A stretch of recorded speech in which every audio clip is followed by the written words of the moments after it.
Dia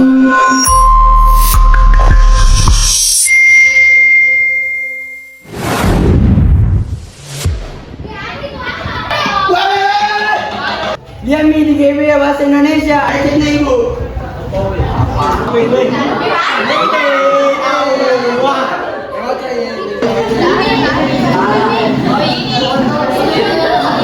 Turun pada di lantai dulu untuk diskusikan ke apa?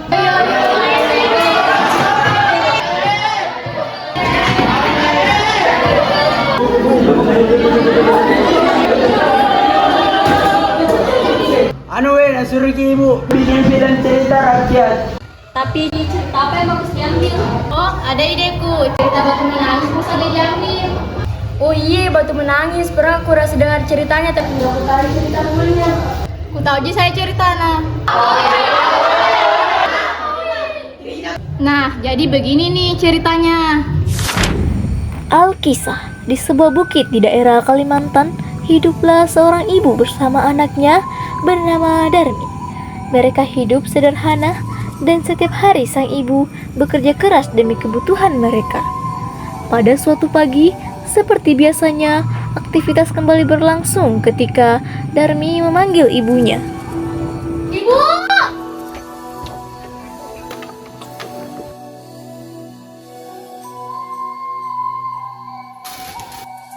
Bukankah sudah berulang kali aku bilang bahwa setiap aku bangun, kamarku sudah bersih, menyediakan lulur, air hangat, dan minuman buah sari untukku. Kamu itu sudah besar, nak. Kamu harus mengerjakan semuanya itu sendiri. Ibu kan tahu aku lagi sibuk.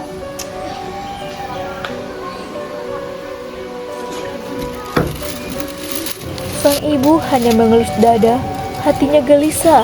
Kesibukan mempercantik diri, hanya itulah yang selalu dilakukan putrinya yang pemalas itu. Matahari mulai memancarkan sinarnya. Sang ibu mulai bersiap-siap untuk berangkat ke sawah untuk bekerja. Ia tidak lupa pula mengajak Darmi untuk membantunya di sawah.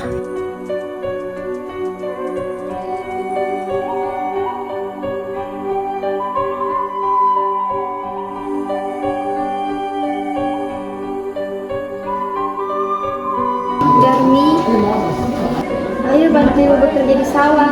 Tidak, Bu. Nanti kalau kuku dan kulitku kotor gimana? Apa kamu tidak kangen sama ibu, nak?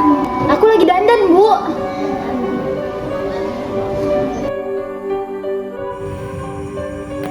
Akhirnya, sang ibu pergi ke sawah sendirian.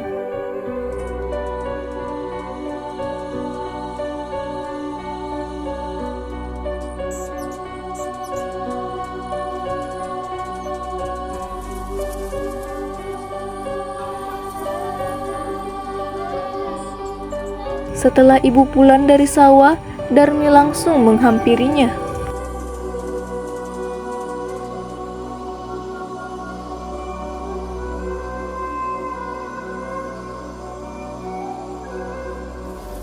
Rupanya mana?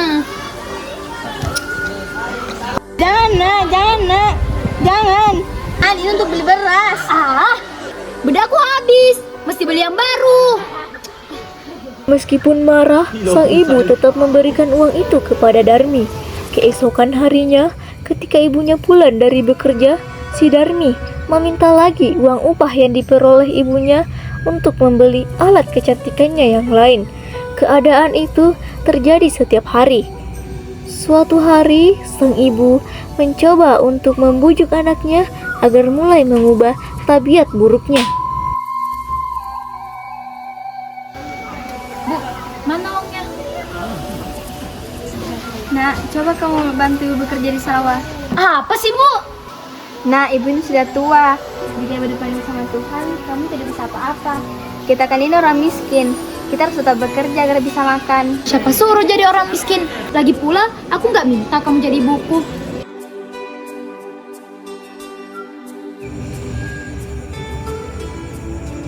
Hari berganti hari, akhirnya sang anak mau menuruti kehendak ibunya. Ia tidak keberatan untuk kemanapun bersama sang ibu. Tapi anaknya ini mengajukan sebuah syarat bahwa ibunya tidak diperbolehkan untuk mengakui bahwa ia adalah ibunya di depan umum. Sebagai seorang ibu, tentulah hatinya teriris mendengar itu. Namun, sang ibu pun menyetujuinya. Hingga pada suatu hari, anak gadis itu diajak ibunya turun ke desa untuk berbelanja di pasar yang letaknya jauh dari tempat tinggal mereka. Anak gadis itu berjalan melenggang dengan memakai pakaian yang bagus dan bersolek, agar orang di jalan yang melihatnya akan mengagumi kecantikannya. Ketika mereka mulai memasuki desa, orang-orang desa memandangi mereka. Mereka begitu terpesona melihat kecantikan anak gadis itu, terutama para pemuda yang tak puas-puasnya memandang wajah gadis itu. Namun ketika melihat orang yang berjalan di belakang gadis itu, sungguh kontras keadaannya. Hal itu membuat orang-orang bertanya-tanya. Coba lihat wanita itu, cantik sekali kan? Iya benar, wanita itu bagi bidadari surga, elok parasnya dan aku tak sanggup untuk menatap keindahannya. Iya, bahkan wanita itu lebih cantik daripada bunga mawar. Rasanya aku ingin mengenalinya. Tapi wanita yang di belakangnya itu siapa? Entahlah siapa ya dia itu. Aku kasihan melihat wanita yang di belakangnya. Apa mungkin dia... Jangan berpikir yang tidak. Mau kemana? Aku mau berkenalan dengan dia. Aku ikut. Antara orang yang melihatnya itu, seorang pemuda mendekati dan bertanya kepada gadis itu. Hai cantik, siapa itu yang ada di belakangmu? Apakah itu ibumu? Bukan. Dia itu budakku. Hai manis, yakin dia itu bukan ibumu? Bukan, sudah aku bilang, dia itu budakku. Pergi sana. Astaga, jangan begitu. Hargai orang ini meskipun dia budakmu. Alangkah terlukanya sang ibu mendengar itu. Hatinya menangis dan ia benar-benar tak berdaya menahan sakit hatinya. Ia berbisik dan memohon kepada Tuhan. Akhirnya si ibu pun berdoa. Ya Tuhan, hamba tak kuat dengan hinaan ini. Anak kandung hamba sendiri memperlakukan diri hamba sedemikian rupa. Hukumlah anak durhaka ini, hukumlah dia. Atas kekuasaan Tuhan yang Maha Esa, perlahan-lahan tubuh gadis durhaka itu berubah menjadi batu. Ampuni anakku yang Anak gadis itu terus meratap dan menangis, memohon kepada ibunya. Akan tetapi semuanya telah terlambat. Seluruh tubuh gadis itu akhirnya berubah menjadi batu. Sekalipun menjadi batu, namun orang dapat melihat bahwa kedua matanya masih menitikkan air mata, seperti sedang menangis. Oleh karena itu, batu yang berasal dari gadis yang mendapat kutukan ibunya itu disebut batu menangis. Nah, jadi begitu ceritanya. Sekali cerita batu menangis, boleh diambil.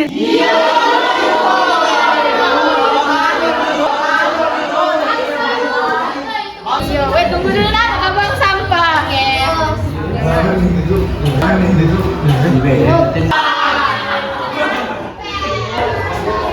Ada ibu.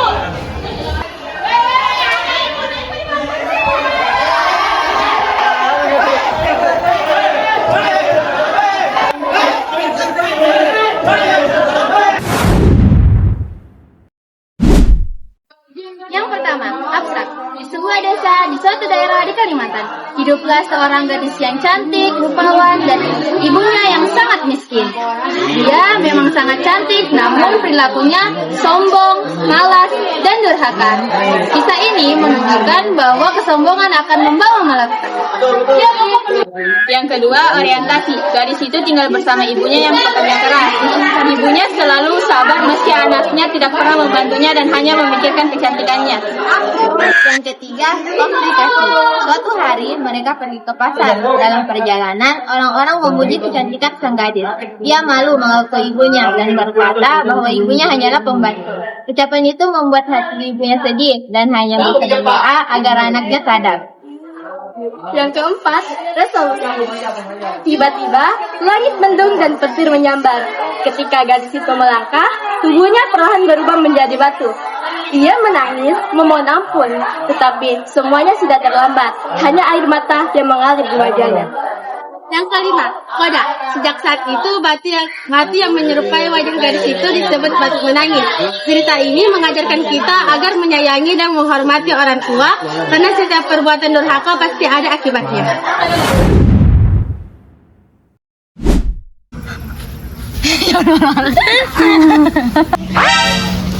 Ya Tuhan, jangan.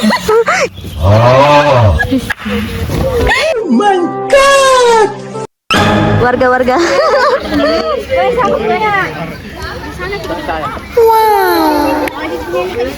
Ini tidak wajib.